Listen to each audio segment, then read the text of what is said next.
J'ai reçu de M. Christian Jacob et des membres du groupe Les Républicains une motion de renvoi en commission déposée en application de l'article 91, alinéa 6 du règlement. La parole est à M. Patrick Hetzel pour une durée ne pouvant excéder 30 minutes. Monsieur le député.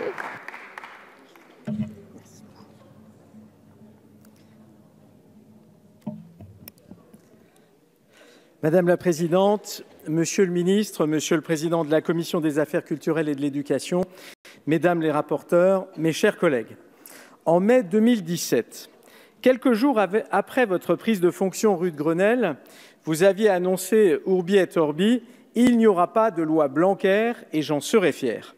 C'était sans doute une façon de vous démarquer en cherchant à égratigner au passage vos prédécesseurs. Mais entre les intentions de départ et les actes, nous assistons évidemment à un décalage. Ainsi, 18 mois plus tard, vous aussi, vous nous présentez votre projet de loi. Que doit-on attendre de ce texte? Une refondation ou de simples ajustements? Le président de la République donne le ton le 5 décembre dernier. Il nous dit « Cette réforme importante sur l'école est le fondement même d'une vraie politique de justice sociale ». Le texte prévoit d'abaisser l'âge de l'instruction obligatoire à 3 ans, contre 6 actuellement, dès la rentrée 2019.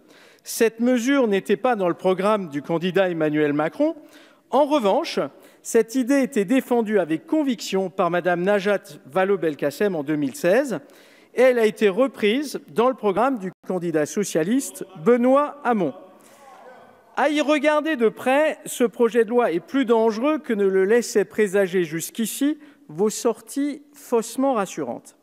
Parmi les 16 articles émerge, il faut bien le dire, un fourre-tout de mesures prétendument techniques qui reflètent en réalité de profondes réformes et une inquiétante volonté de reprise en main de l'ensemble du système éducatif, et tout cela, bien entendu, l'air de ne pas y toucher. Nous devrions d'abord nous interroger pour savoir si les réformes incessantes des programmes scolaires ont permis à la France de décoller et d'élever le niveau des élèves. Les études sur le niveau des écoliers français se suivent et se ressemblent. De Teams à Pearls en passant par PISA, plusieurs études récentes pointent le retard de la France par rapport aux meilleurs standards européens. La France est la seule, avec les Pays-Bas, à voir son score baisser depuis 2001 et passe aujourd'hui au 34e rang sur 50. En CE1, 49% des élèves ont des difficultés en calcul mental et 47% pour résoudre des problèmes. En CP, 23% des élèves en début d'année ont des difficultés à reconnaître les lettres et le son qu'elles produisent et 8% ont du mal à reconnaître les nombres dictés. Au final, 20% des élèves sortent de l'école primaire sans maîtriser les fondamentaux. À 15 ans, 20% des jeunes sont aujourd'hui en échec scolaire, alors qu'ils n'étaient que 15% en 2003. Au total, on compte ainsi chaque année, fonction des cohortes, entre 110 000 et 140 000 jeunes qui sortent du système scolaire sans aucun diplôme ni les connaissances de base. Le décrochage est donc un enjeu majeur et hélas, on ne vous entend pas sur le sujet et ce texte est une occasion manquée à cet égard. Les travaux de l'OCDE ne sont pas plus rassurants puisque nous avons un score dans la moyenne qui n'en demeure pas moins médiocre pour la 5e puissance économique mondiale qu'est la France. Ainsi, en mathématiques, le score a diminué de 16 points, ce qui fait passer la France du groupe des pays situés au-dessus de la moyenne de l'OCDE au groupe dans la moyenne. Mais plus inquiétant, si le nombre d'élèves très performants en France est resté identique, le nombre d'élèves en difficulté, lui, augmente. L'écart se creuse entre les élèves très performants et ceux peu performants. La France est en quelque sorte sauvée par ses bons élèves. Cette élite scolaire se distingue également par une importante corrélation entre le milieu socio-économique et la performance scolaire. En France, le milieu socio-économique influence tout particulièrement la performance des élèves. Dans l'Hexagone, les élèves issus de l'immigration sont au moins 2 fois plus susceptibles de rejoindre le groupe des élèves en difficulté. En mathématiques, ils sont 43% dans les niveaux les plus faibles, contre seulement 16% en Australie ou encore au Canada. Où en sommes-nous de la promesse de l'école républicaine? Vous l'évoquiez vous-même, Monsieur le ministre. Qu'en est-il de l'ascenseur social? Votre texte, hélas, ne répond pas à ce défi. Et nous ne nous laisserons nullement bercer par le titre premier qui prévoit de garantir les savoirs fondamentaux pour tous. En commission, vous avez présenté l'article 2 qui prévoit l'instruction obligatoire à 3 ans comme une mesure emblématique.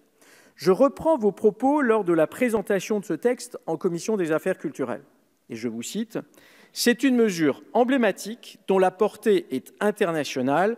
Nous serons le pays qui positionne l'âge de l'instruction obligatoire le plus tôt dans la vie.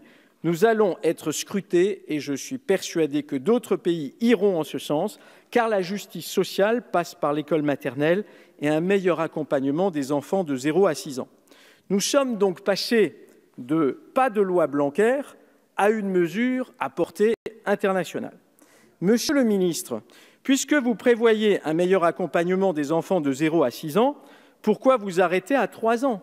Monsieur Peillon, avant vous, voulait proposer une scolarisation des enfants dès l'âge de 2 ans. Il est vrai qu'il avait pour ambition d'arracher l'élève à tous les déterminismes, qu'ils soient familiaux, ethniques, sociaux ou intellectuels. Nous nous opposons avec force à cette mesure. Pour ma famille politique, il s'agit d'un marqueur. Nous souhaitons que les familles restent les premiers éducateurs de leurs enfants et que l'État s'occupe de l'instruction. Vous allez nous opposer que 97,7% des enfants de 3 ans vont déjà à l'école, un taux qui frôle même les 100% à partir de 4 ans. Nous sommes un certain nombre à considérer que le fait de rendre l'instruction obligatoire à cet âge est trop coercitif. En procédant de la sorte, on peut d'ailleurs se demander si vous doutez donc à tel point de l'institution scolaire que la persuasion n'y suffira pas, mais qu'il vous faut contraindre. C'est assez étrange de devoir contraindre et non pas simplement de persuader. La scolarisation est obligatoire à partir de 6 ans et nous partons du principe que pendant la période allant de 3 à 6 ans, il faut laisser aux familles la possibilité de décider. Nous avons déjà débattu de cette question. Nous sommes extrêmement attachés à la liberté de choix des familles. Il y va également de la relation entre la sphère familiale et la sphère étatique. Nous rappelons le rôle indispensable des parents dans la scolarité de l'enfant, sans oublier qu'ils en sont les premiers éducateurs. Nous y voyons une forme d'ingérence qui ne nous paraît absolument pas souhaitable à cet âge. Vous nous indiquez que nous serions le premier pays au monde à mettre en place la scolarisation obligatoire à 3 ans et que d'autres pays vont suivre notre exemple.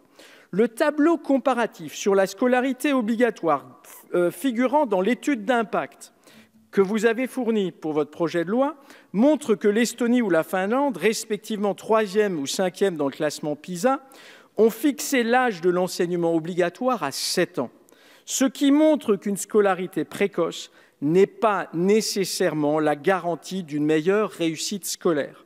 Je voudrais m'arrêter un instant sur la situation des enfants handicapés. Absent totalement de votre texte initial, vous avez apporté quelques corrections en commission en acceptant un de mes amendements pour prendre en compte le cas des enfants en situation de handicap et leur inclusion. Pourtant, parmi les enfants non scolarisés, on trouve des enfants handicapés qui ne peuvent pas être accueillis faute d'auxiliaires de vie, les fameux AVS, dans les écoles, notamment hors contrat. Ces enfants se heurtent aussi à des bâtiments non conformes. Que prévoyez-vous pour prendre en compte la situation de ces enfants? En effet, leurs parents vivent cela comme une double peine. Ils peuvent être amenés à scolariser leur enfant dans une école mieux adaptée à son handicap, ce qui génère des frais supplémentaires pour eux, et en plus, leur enfant ne sera pas assuré d'avoir un AVS. Par ailleurs, cette obligation d'instruction dès 3 ans va apporter son lot de problèmes. En pratique, en effet, une telle disposition ne tient aucun compte du rythme d'évolution des enfants. Il existe de grandes disparités dans leur développement. L'obligation scolaire entraînera des contraintes d'assiduité accrues, alors que l'absentéisme ou la présence à temps partiel est actuellement tolérée dans un grand nombre d'établissements.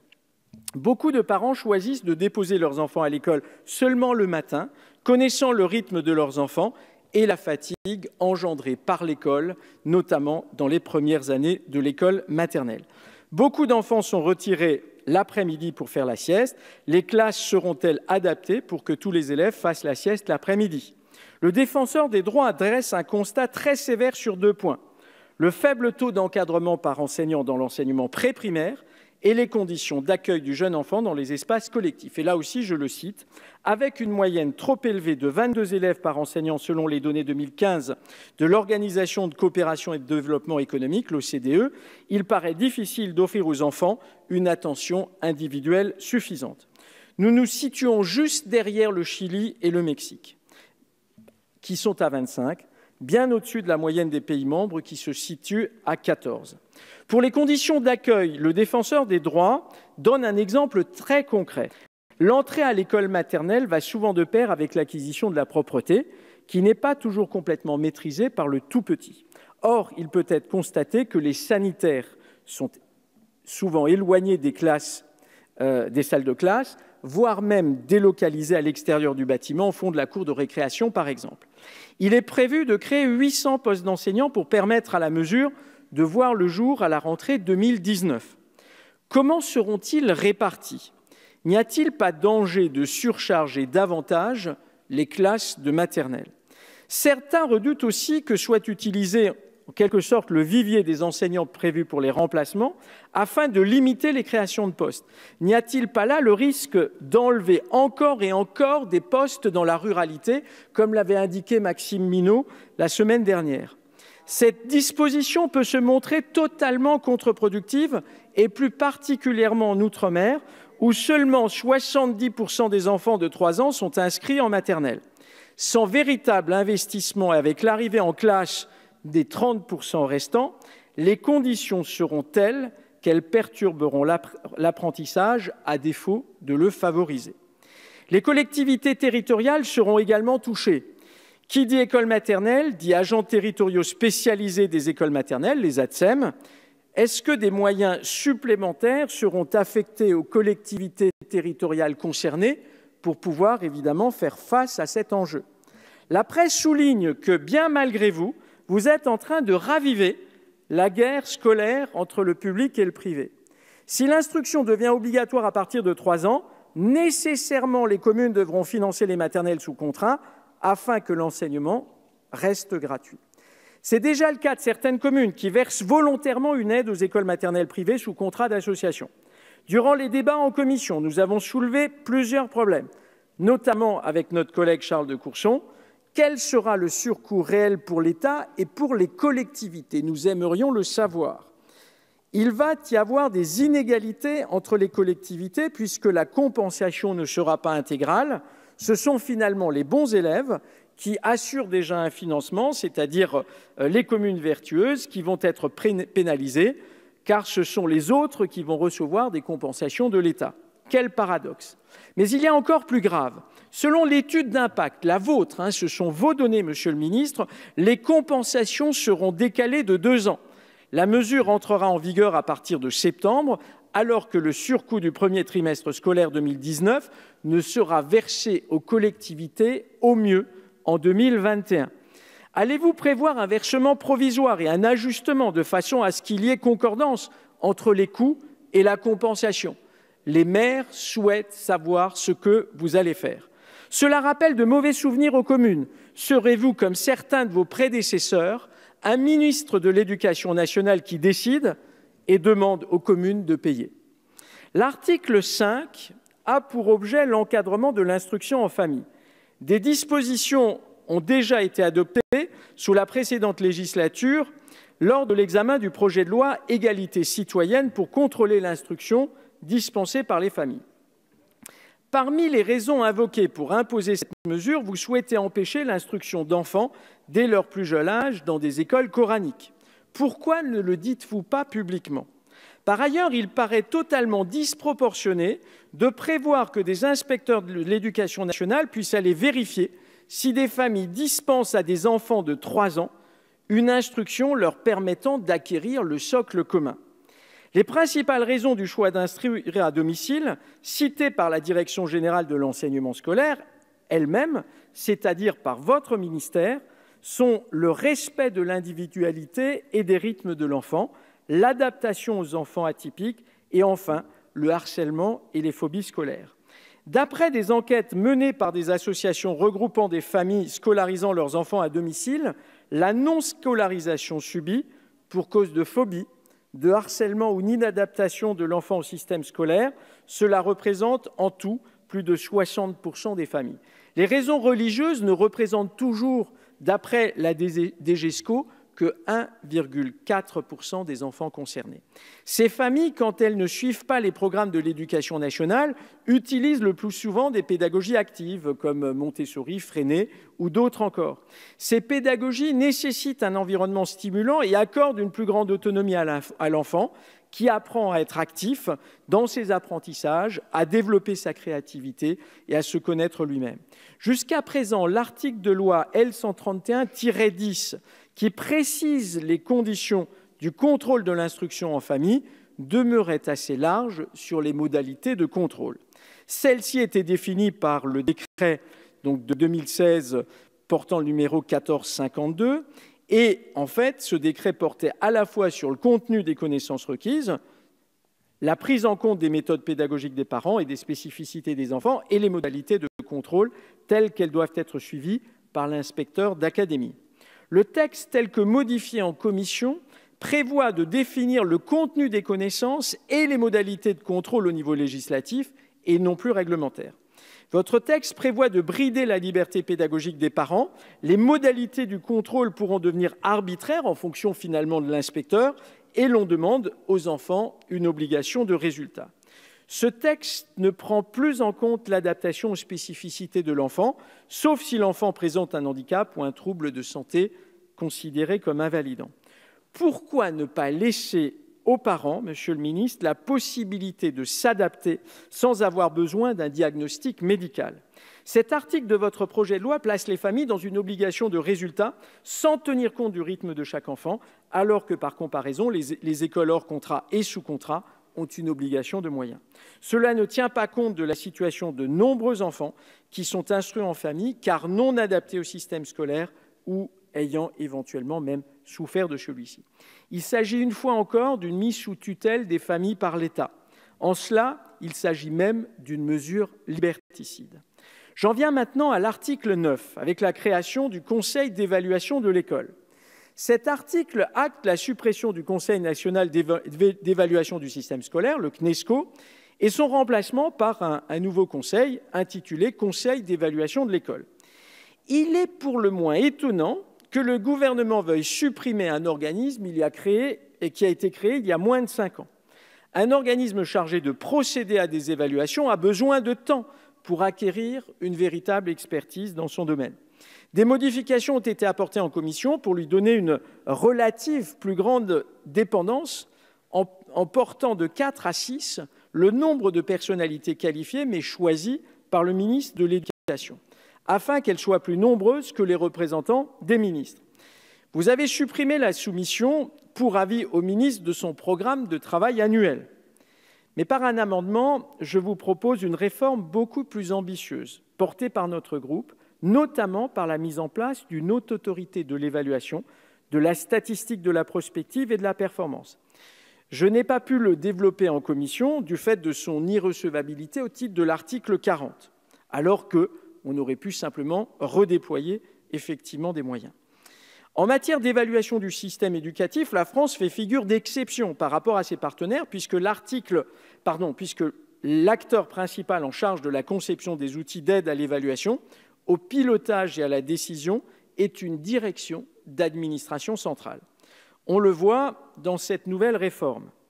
Il est fréquent dans de nombreux autres pays que les évaluations des acquis des élèves, de la performance des établissements et de la qualité des diplômes soient obligatoires et imposées périodiquement grâce à des protocoles d'évaluation définis publiquement. Cette mission cruciale est alors confiée à des équipes universitaires ou à des agences indépendantes du ministère de l'Éducation nationale. C'est ainsi que la République de Corée ou le Canada, 2 pays extrêmement performants en matière éducative, disposent d'importantes bases de connaissances sur l'éducation qui tendent autant à orienter les politiques publiques éducatives qu'à en limiter les changements trop fréquents dans le temps.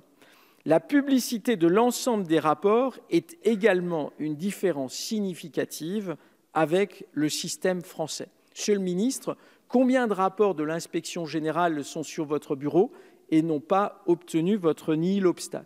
Ça aussi, cela peut interroger. Notre droit positif consacre au niveau constitutionnel la possibilité de demander compte à tout agent public de son administration. Depuis 2006, la loi organique relative aux lois de finances, la LOLF, votée à l'unanimité par le Parlement, offre également à la démarche d'évaluation des politiques publiques éducatives une source de légitimité en proclamant un objectif général de performance des services de l'État et l'obligation de produire des indicateurs pour en rendre compte. Dans cette perspective, la question de l'autonomie scientifique et de l'indépendance politique d'une instance d'évaluation du système éducatif se pose désormais avec une acuité toute particulière. L'évaluation du système éducatif est pourtant une nécessité à tous les niveaux. Elle l'est d'abord au niveau macro-budgétaire. Le poids considérable de la dépense publique consacrée à l'éducation ainsi que le nombre colossal de professionnels qui y participent exige effectivement des indicateurs performants qui seuls permettent un pilotage efficace et équitable. L'évaluation de la performance des établissements scolaires est également une nécessité afin de répartir équitablement les moyens sur l'ensemble du territoire. Et c'est là où nous avons un débat avec vous, Monsieur le Ministre, parce que nous doutons de cette équité. Enfin, l'évaluation des acquis des élèves est pour nous primordiale. Bien sûr, on ne peut que se féliciter que vous abordiez ces questions stratégiques de l'évaluation dans ce texte, même si c'est avec parfois un faux air scientifique. En effet, alors que tous les standards internationaux recommandent une stratégie indépendante de l'évaluation, vous voulez que cette évaluation se fasse sous votre tutelle. Cela n'a évidemment pas de sens, d'autant plus que cela reviendrait aussi à écarter l'enseignement agricole. Et surtout, nous avons besoin d'évaluations permettant de partager un diagnostic entre le pouvoir exécutif, le Parlement et l'ensemble des parties prenantes du système éducatif. Dans le rapport OCDE de 2015, intitulé « Perspectives des politiques de l'éducation », un chapitre entier est consacré à l'évaluation et tous les pays qui mettent en œuvre l'évaluation systématique du système. L'Allemagne, la Chili, la Corée, la Finlande, la Grèce, l'Islande, le Mexique le font grâce à une agence totalement indépendante du pouvoir exécutif qui fournit au système les moyens dont il a besoin pour s'améliorer. Il serait donc paradoxal que la France aille dans une autre direction. Et vraiment, nous n'avons absolument pas été convaincus par vos arguments. Et que dire de l'article 10, qui procède au changement du nom des actuelles écoles supérieures du professorat et de l'éducation, remplacées par ce que vous appelez, ou vous souhaitez appeler, puisque la loi n'est évidemment pas adoptée à ce stade, Instituts nationaux supérieurs du professorat et de l'éducation. Alors qu'elle commençait tout juste à être identifiée à la fois par les étudiants et d'une manière générale par les acteurs du monde de l'éducation, aussi bien français qu'internationaux, ce changement de nom est assez incompréhensible. En effet, ce changement de nom des ESPE a été reconnu par plusieurs acteurs comme inutile. Et nous n'avons hélas pas été convaincus, là encore, Monsieur le Ministre, par vos explications en commission. En revanche, nous sommes plus inquiets sur l'ajout d'un référentiel de formation arrêté par les ministres en charge de l'Éducation nationale et de l'enseignement supérieur. Alors que la formation des futurs professeurs est fondamentale et constitue la pierre angulaire de la réforme, l'ensemble des mesures qui y sont relatives seront de nature réglementaire. La rédaction actuelle de l'article ne fait pas de distinction claire entre la formation initiale des professeurs et la formation continue. Nous voudrions être rassurés sur cet arrêté.